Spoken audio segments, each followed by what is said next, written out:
जय हिंद दोस्तों। चलते हैं अपने न्यू लेक्चर की तरफ। वो है टॉपिक है मिड पॉइंट फॉर्मूला। इसके पहले हम लोग बात किए थे सेक्शन फॉर्मूला की। उसमें भी सेक्शन फॉर्मूला में था इंटरनल डिवीजन और एक्सटर्नल डिवीजन। अब ये जो मिड पॉइंट होता है ये भी एक टाइप का डिवीजन ही होता है। किस टाइप का डिवीजन होता है वो चेक करते हैं। इंटरनल डिवीजन होता है कि एक्सटर्नल डिवीजन होता है।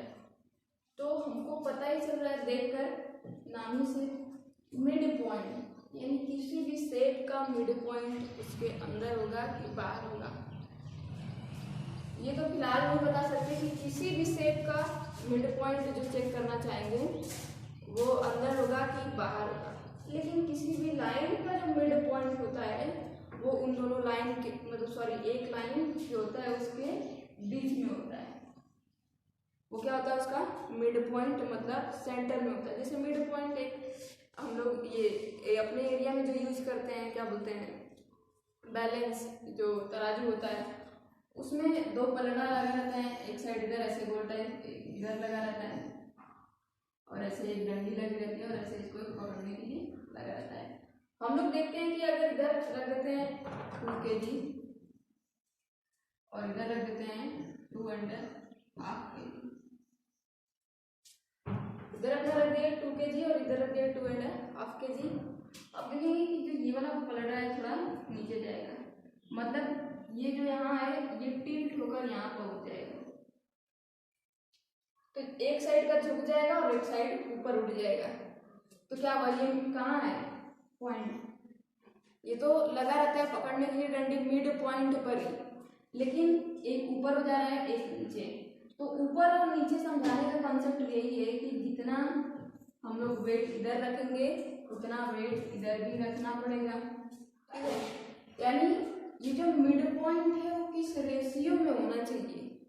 मिड पॉइंट जो है वो किसी भी लाइन को किस रेशियो में डिवाइड करता है, अगर ये पता कर ले जाएंगे तो इसका हम लोग ये कोऑर्डिनेट यहाँ पर वैकेंट है वो निकाल ले जाएंगे। लेकिन ये पता करना होगा कि जो मिड पॉइंट होता है वो किसी भी लाइन को किस रेशियो में डिवाइड करता है। तो अगर हम लोग इसको 2 kg रखे हैं तो इसको भी 2 kg अगर कर देते हैं तो अब तो बराबर हो गया दोनों साइड का वेट। अगर इनका रेशियो निकालते हैं, रेशियो निकालेंगे ये हो जाएगा 2/2 यानी 1:1। कैसा रेशियो आएगा 1:1। हर शेप का जो मिड पॉइंट होता है वो अलग अलग होता है। अभी हमको डिस्कस करना है किसी मिड पॉइंट के बारे में, लाइन के मिड पॉइंट के बारे में। और लाइन का मिड पॉइंट कहाँ होता है, दोनों पॉइंट के बीच में, यानी जो दो पॉइंट को मिलाकर एक लाइन सेगमेंट बनता है उसमें जो मिड पॉइंट रहता है वो उसको लाइन को इंटरनली डिवाइड करता है। किस रेशियो में डिवाइड करता है अभी पता कर लिए किस रेशियो में, वो है 1:1। तो जब रेशियो पता कर लेंगे तो मिड पॉइंट का क्या निकाल लेता है, कोऑर्डिनेट। क्या निकाल लें, कोऑर्डिनेट। क्योंकि सेक्शन फॉर्मूला में भी हम लोग क्या निकाले थे, जो पॉइंट इंटरनली डिवाइड कर रहा है लाइन सेगमेंट को और एक्सटर्नली डिवाइड कर रहा था उसका हम लोग कोऑर्डिनेट फाइंड किए थे। तो मिड पॉइंट फॉर्मूला भी सेम उसी तरह होगा। यहाँ पर रेशियो पता है, वहां पर रेशियो पता नहीं था, वो था हम लोग कोई अननोन लिए थे m:n। केस था कि इंटरनल डिवीजन होगा तो कैसे कोऑर्डिनेट निकालेंगे और एक्सटर्नल डिवीजन होगा तो कैसे कोऑर्डिनेट निकालेंगे। लेकिन यहाँ पर पता है किस टाइप का डिवीजन है, इंटरनल डिवीजन है। बस क्या नहीं पता है, रेशियो, ये किस रेशियो में डिवाइड कर रहा है। तो ये पता नहीं है, मतलब ये अननोन नहीं, ये नोन है। मिड पॉइंट जो होता है किसी भी लाइन सेगमेंट को 1:1 के रेशियो में डिवाइड करता है। अभी हम लोग एक उदाहरण के तौर पर देखे भी। तो यानी यहाँ से हमको m की वैल्यू 1 मिल गई और n की वैल्यू भी 1 मिल गई, ठीक। यानी m और n दोनों क्या है, नोन है। और ये अपना पॉइंट A का कोऑर्डिनेट भी नोन है और पॉइंट B का कोऑर्डिनेट भी नोन है। तो इंटरनल डिवीजन के थ्रू जो फॉर्मूला का डिराइव किए थे हम लोग उससे निकाल ले जाएंगे इसका कोऑर्डिनेट क्या होगा। तो फॉर्मूला था x कोऑर्डिनेट के लिए mx2 plus nx1 upon m plus n। यहाँ पर m की वैल्यू कितनी है 1, और n की वैल्यू कितनी है 1, तो यहाँ पर पुट कर देते हैं। तो 1 multiplied by x2 plus x1 multiplied by 1 upon 1 plus 1। आगे इसको सॉल्व करते हैं, देखते हैं, बहुत बेहतरीन फॉर्मूला आएगा, देखने को भी अच्छा लगता है, एकदम आसान है। ये हो जाएगा x2 प्लस x1 अपॉन 2। यानी हम लोग क्या करते हैं, अगर 2 और 4 दिया हुआ है, 2 एंड 4 दिया हुआ है, इसके बीच का नंबर निकालना है, ठीक। या तो इनके बीच का सारा नंबर लिख लें, इसके बाद निकालें, या तो दोनों को ऐड कर डिवाइड कर दें 2 से, तो वो आ जाएगा 3, ठीक। नेचुरल नंबर की बात करते हैं तो 3 ही आएगा। तो यहाँ पर वही कंसेप्ट यूज है, कोई दूसरा नहीं यूज है, बस प्रोसेस जो किए हम लोग वो अलग तरीके से किए हैं। किसके थ्रू किए हैं, सेक्शन फॉर्मूला के थ्रू, और बाकी सब सेम है जो हम लोग देखते हैं। यानी 2 पॉइंट दिए रहते हैं, उनके बीच का मिड पॉइंट फाइंड करना है। तो एक्स एक्सिस के लिए दोनों नोन कोऑर्डिनेट को ऐड करेंगे और उसका डिवाइड कर देंगे किससे, 2 से। इसी तरह वाई एक्सिस का भी आ जाएगा कोऑर्डिनेट, तो वाई एक्सिस का भी कोऑर्डिनेट हम लोग फाइंड ही कर देते हैं, वो भी सेम इसी तरह होगा, उसको कोऑर्डिनेट यहाँ लिख देते हैं। y इज इक्वल टू हो जाएगा y2 प्लस y1 अपॉन 2। इसका कोऑर्डिनेट क्या हो जाएगा, y2 प्लस y1 अपॉन 2, और x का कोऑर्डिनेट हो जाएगा x2 plus x1 upon 2। I hope आप लोग को मिड पॉइंट फॉर्मूला क्लियर हो गया होगा। अगर सेक्शन फॉर्मूला क्लियर है तो इसमें कोई प्रॉब्लम नहीं है। इसमें करना क्या है, बस m की जगह 1 और n की जगह भी 1 रख देना है, क्योंकि मिड पॉइंट जो होता है किसी भी लाइन को 1:1 के रेशियो में इंटरनली डिवाइड कर देता है। आगे बात करते हैं कि इस टाइप से क्वेश्चन बहुत आसान बनता है, आता कैसे है तो देख लेते हैं क्वेश्चन भी।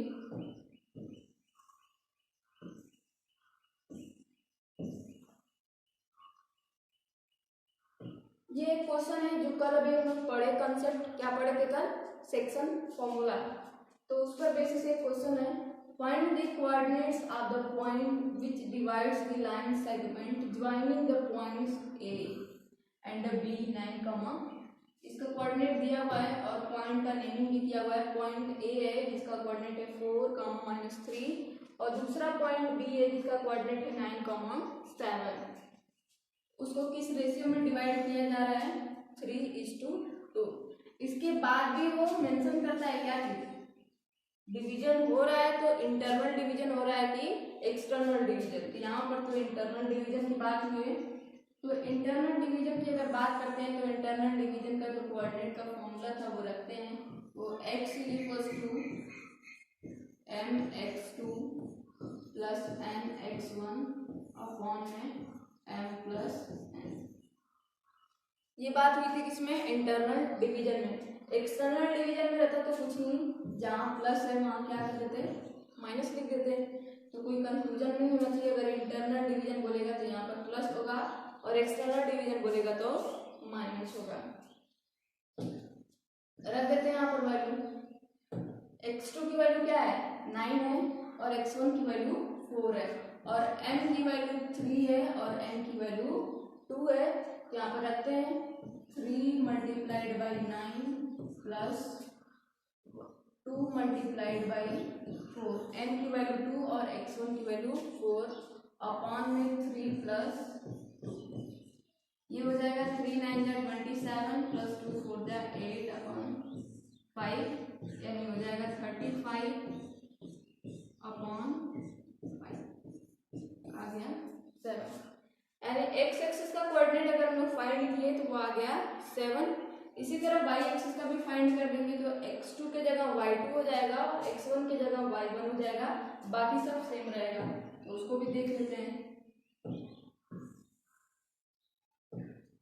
तो y = हो जाएगा my2 plus ny1 upon m plus n।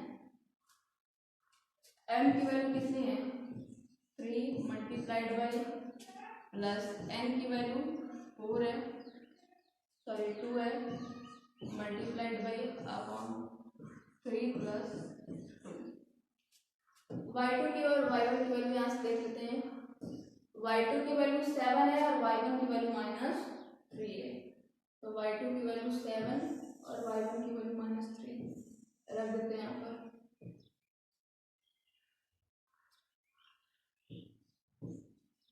इसकी वैल्यू -3, तो इसको सॉल्व करने जाएंगे तो ये 3 7 जा 21 -2 3 जा 6/5, ये हो जाएगा 15/5 दैट इज 3। यानी x का कोऑर्डिनेट भी फाइंड कर ले गए और y का कोऑर्डिनेट भी फाइंड कर ले गए। x का कोऑर्डिनेट जो आया था वो 7 आया था और y का कोऑर्डिनेट जो आया वो 3 आया है।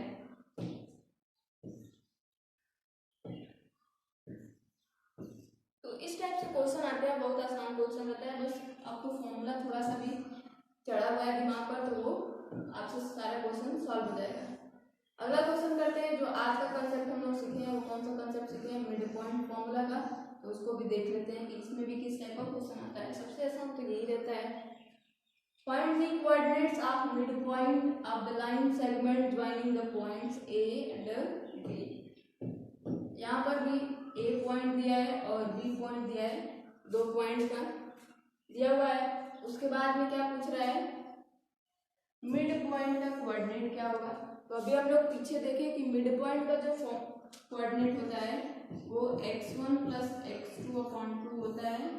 ये किसके लिए, x कोऑर्डिनेट के लिए, और y एक्सिस के कोऑर्डिनेट के लिए भी सेम रहेगा, y1 + y2/2। कुछ नहीं करना है, जो x1 और x2 यानी दोनों पॉइंट के जो x कोऑर्डिनेट है उनको जोड़ देना है और डिवाइड किससे कर देना है, 2 से। ऐड कर देते हैं, -5 + 7/2, ये हो जाएगा 2/2 = 1। और इसके लिए कर देते हैं तो ये y1 अपना कितना है 4 और y2 है -8/2, ये आ जाएगा -2। यानी x का जो कोऑर्डिनेट है वो 1 है और y का कोऑर्डिनेट कितना है -2। तो यहाँ पर लाइन जो है पॉइंट ए और पॉइंट बी, इन दोनों को ज्वाइन करने पर जो मिड पॉइंट हमको मिल रहा है वो कहाँ पर मिल रहा है, 1, -2 पर। ठीक है, तो इसी टाइप के क्वेश्चन आते हैं, इसको कर लेंगे, आसान रहता है। आगे कंसेप्ट देखते हैं।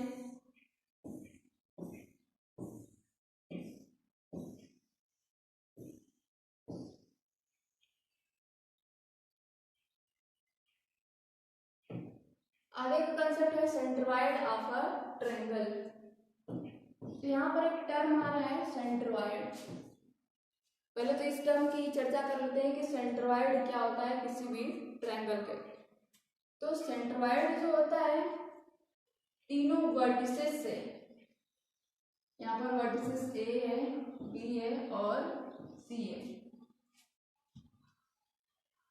इन वर्टेक्स से जो लाइन जाती है और सामने वाले साइड को 2 पार्ट में डिवाइड करती है। यानी कहाँ पर कट करेगी, साइड AC के मिड पॉइंट पर, कहाँ से जाएगी, वर्टेक्स B से। और इसी तरह वर्टेक्स C से जो लाइन जाएगी उसके सामने वाला जो साइड है AB, उसको भी मिड पॉइंट से कट करेगी। और वर्टेक्स A से जो लाइन यहाँ पर इंटरसेक्ट करवाए वो भी यहाँ पर मिड पॉइंट पर कट की है। इन तीनों के इंटरसेक्शन से एक पॉइंट मिलता है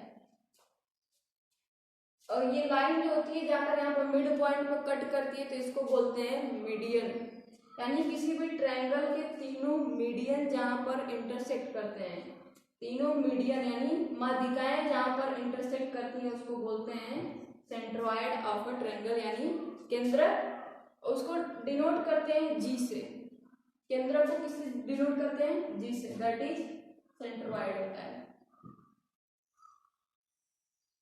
यानी अगर कोऑर्डिनेट सिस्टम में किसी भी ट्रायंगल का सेंट्रोइड फाइंड करना रहेगा, अभी इसके पहले हम लोग पढ़े कि अगर किसी भी लाइन का मिड पॉइंट फाइंड करना रहेगा तो वो कैसे फाइंड करेंगे। अब बात करते हैं किसी भी ट्रायंगल का अगर सेंट्रोइड फाइंड करना है तो वो कैसे फाइंड करते हैं। तो आगे देखते हैं, ए का अगर कोऑर्डिनेट हम लोग मानते हैं x1 और y1, बी का हो जाएगा x2 और y2, और इसी तरह सी का हो जाएगा x3 और y3।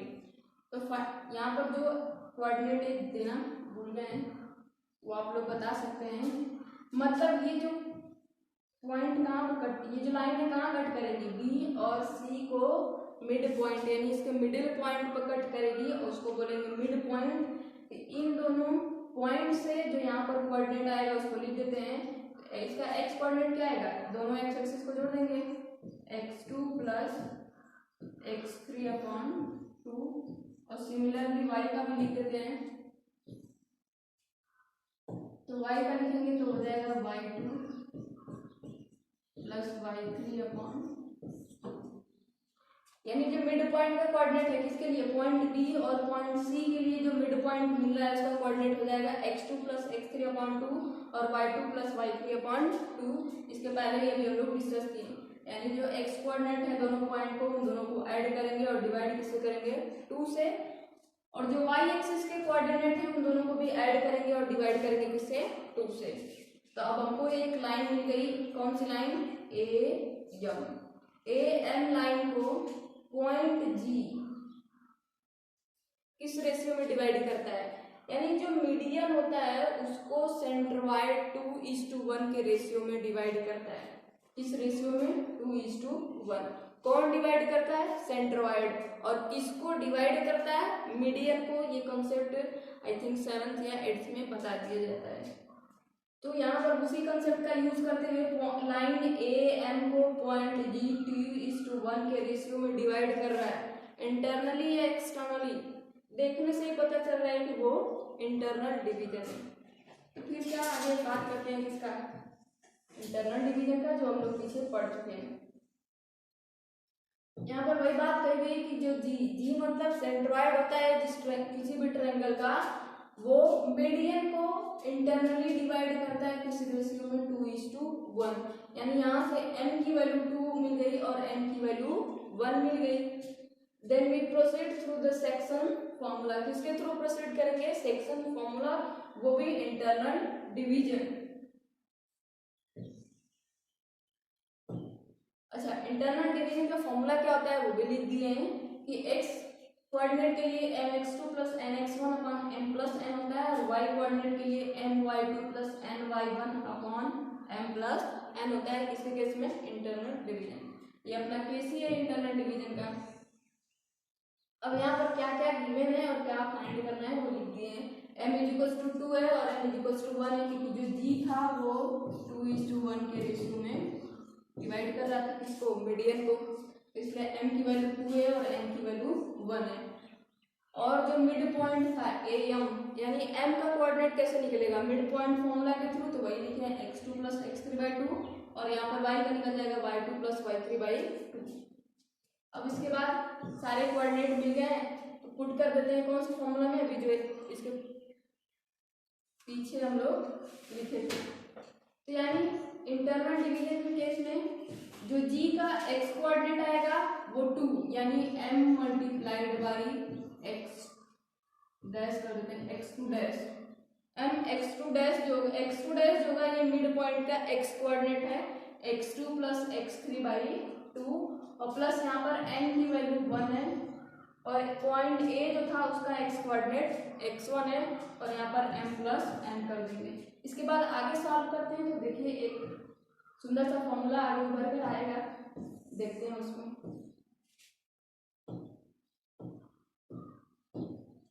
यहाँ से 2 से 2 कैंसिल हो जाएगा, जब कैंसिल हो जाएगा तो इधर बचेगा x2 प्लस x3 प्लस यहाँ से 1 मल्टीप्लाइड बाई x1 हो जाएगा x1 अपॉन में 2 प्लस 1 हो जाएगा 3। मतलब क्या करना है, किसी भी ट्रायंगल के सेंट्रोइड को फाइंड करने के लिए एक्स एक्सिस के जितने भी कोऑर्डिनेट होते हैं उनको ऐड कर देंगे। अब किसी भी ट्रायंगल में 3 वर्टेक्स ही होते हैं, तो 3 वर्टेक्स होते हैं यानी 3 एक्स एक्सिस के कोऑर्डिनेट मिलेंगे, और तीनों को ऐड करके किससे डिवाइड करना है, 3 से। ये भूलने वाली बात नहीं, रटना भी नहीं पड़ेगा। कितने पॉइंट हैं, 3 पॉइंट हैं, और तीनों को ऐड करके किससे डिवाइड कर देना है, 3 से डिवाइड कर देना है, वो अभी हम लोग देखेंगे।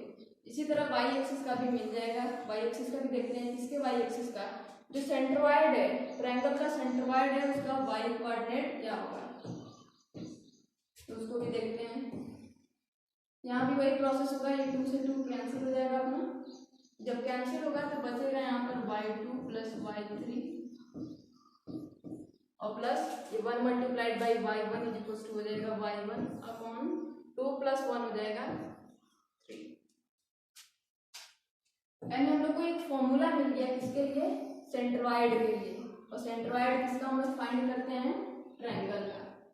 तो किसी भी टाइप का ट्रायंगल होगा, क्योंकि ट्रायंगल में बहुत सारी वैरायटी होती है, बस हमको पता क्या होना चाहिए, अगर वो तीनों वर्टेक्स बस दिए होने चाहिए। और तीनों वर्टेक्स किस फॉर्म में दिए होने चाहिए? कोऑर्डिनेट सिस्टम में। मान लेते हैं कि ट्रायंगल जो है, फॉर्मूला पहले लिख सकते हैं।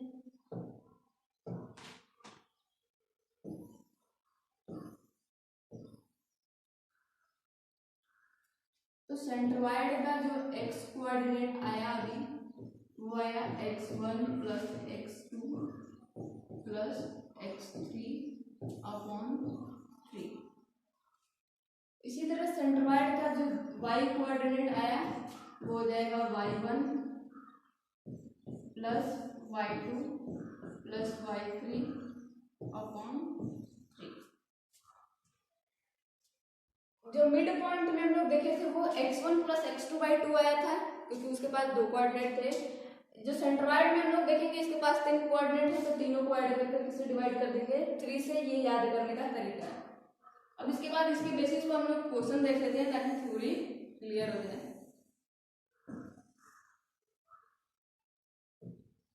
पहला क्वेश्चन है find the centroid of the triangle ABC। इसका नेम दे दिया है, अगर नहीं भी दिया रहता है तो हम लोग कुछ भी नाम रख सकते हैं इसका।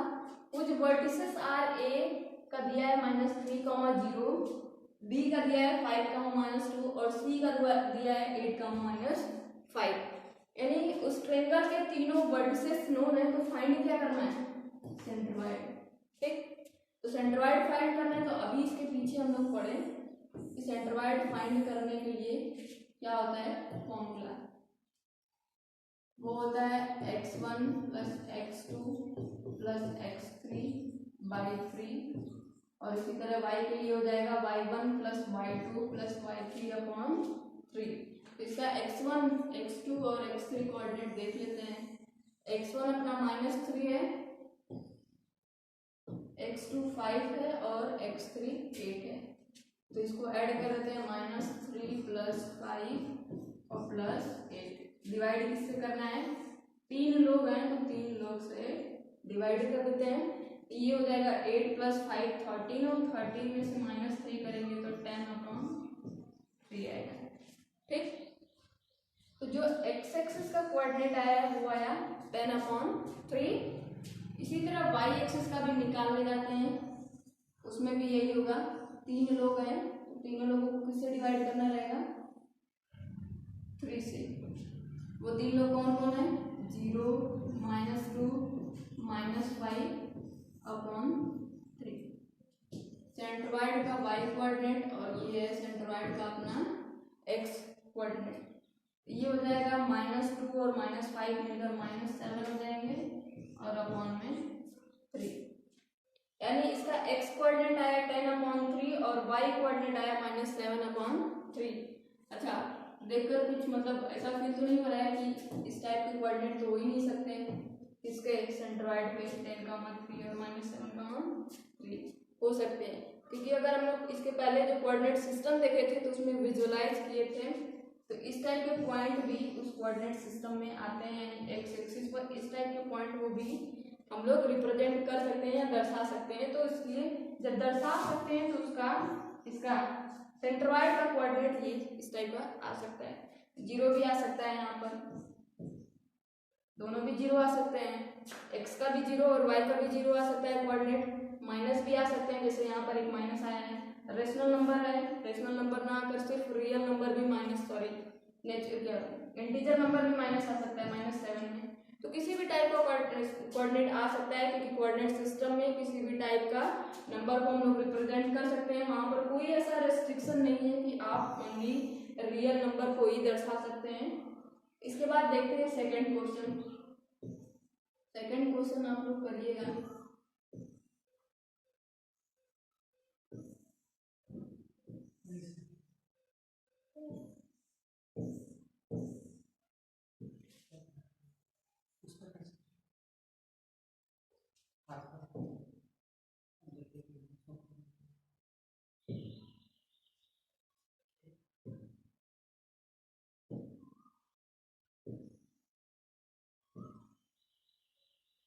अगला क्वेश्चन है find the coordinates of third vertex.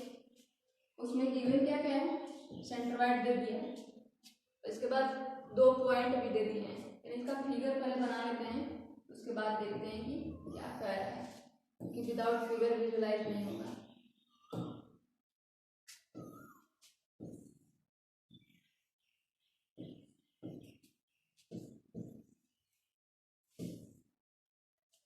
Coordinate system की खास बात यही होती है, अगर आगे 11th में पढ़ेंगे स्ट्रेट लाइन और 12th में होता है थ्रेडिंग, तो उसकी भी उत्पत्ति यहीं से होती है। अगर बेसिक क्लियर रहेगा तो आगे फिर प्रॉब्लम नहीं होता है, ना स्ट्रेट लाइन में प्रॉब्लम होगा ना तो 3D में होगा, क्योंकि विजुलाइज करने का पावर अगर आपके पास है, विजुलाइजेशन अच्छा है, तो फिर ना तो 3D में प्रॉब्लम होगा और नहीं स्ट्रेट लाइन में। इसीलिए 10th क्लास के या 9th क्लास के जितने भी बेसिक्स हैं उसको आप लोग अच्छे से पढ़िएगा और कोशिश करिए कि सारा क्वेश्चन जो है पहले फिगर से विजुलाइज कर ले, देन कैलकुलेशन करें, क्योंकि कैलकुलेशन हम लोग class 1st, 2nd, 3rd, 5th तक कैरी करते आए हैं। 1st to 5th only calculation सीखते हैं, उसके बाद जो आगे जाते हैं तो थोड़ा नई नई चीजें सीखते हैं। तो क्लास 10th में भी वही घिसा पिटा हुआ काम नहीं करना है, पहले फिगर को विजुलाइज करना है, देन कैलकुलेशन करना है, क्योंकि अगर आपके माइंड में विजुलाइजेशन क्लियर है तो फिर तो 1 से 5 पढ़ते ही आए। तो कोऑर्डिनेट ए मतलब 2 कोऑर्डिनेट दिए, 2 वर्टेक्स के कोऑर्डिनेट दिए, ए का और बी का, या तो ए का और सी का, किसी का भी हम लोग ले सकते हैं, क्योंकि 2 ही दिया हुआ है वर्टेक्स का कोऑर्डिनेट। इसके बाद वो तीसरा दिया हुआ है इसका जी का, यानी सेंट्रोइड का। तो ए का दिया हुआ है या सी का या बी, किसी 2 का एक डेफिनेट कर लेते हैं, ए और सी का दिया हुआ मान लेते हैं, और जी का दिया हुआ पूछ क्या रहा है बी का। यानी हम लोग तो ऐसा फॉर्मूला नहीं पढ़े थे, फॉर्मूला तो अभी यही पढ़े हैं कि सेंट्रोइड का फॉर्मूला होता है जो तीनों एक्स कोऑर्डिनेट होते हैं, तीनों को ऐड करके डिवाइड करना है किससे, 3 से, और जो वाई का कोऑर्डिनेट फाइंड करेंगे वो तीनों वाई कोऑर्डिनेट को ऐड करके डिवाइड किससे करेंगे, 3 से। यहाँ तो मामला ही कुछ उल्टा लग रहा है, तो उसको कैसे फाइंड कर देंगे, वो इक्वेशन है। मान लेते हैं दूसरा क्वेश्चन कर लेते हैं, ये 2, 4 है, ये 3, 6 है, और ये इतना दे दिया 2, 1। उस क्वेश्चन को आप लोग ट्राई कीजिएगा, ये एग्जांपल के तौर पर इस टाइप के क्वेश्चन को बता देते हैं।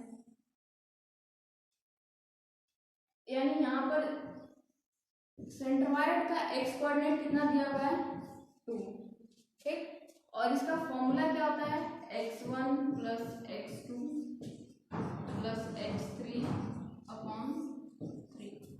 x1 की वैल्यू कितनी है, 2, और x2 की वैल्यू कितनी है, 3।